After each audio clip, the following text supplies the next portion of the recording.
The Ruby Key by Holly Lyle. The battle began on offering night, when the moon was full, and the nightlings had the right to enter the village and take the offerings the villagers left on Treaty Rock.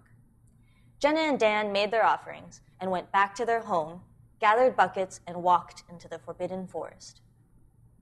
3 years before, their father had gotten sick with a saku, a plague that caused confusion, wandering, and delusions.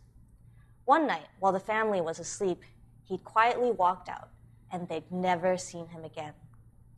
Their mother was now sick with the same disease, and the sap of the tandu tree was the only chance they had left.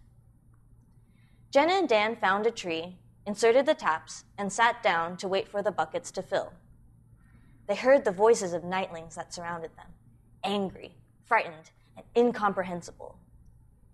But then, one voice spoke to them, a voice like the most beautiful music in the world. She explained to them that their father's best friend had made a bargain with Lord Lettrin, the nightlings' ruler, but he'd been unable to give Lord Lettrin everything he'd promised.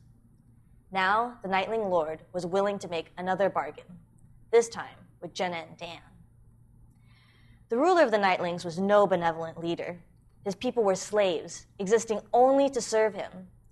Jenna and Dan would have to be very careful to avoid being trapped. They had to ask for the ruby key, the only object that could help guarantee their success.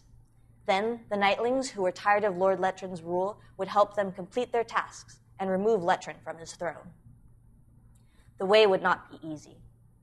But if they were able to travel their road to its end, their friends, their families, and everyone in the village would be safe.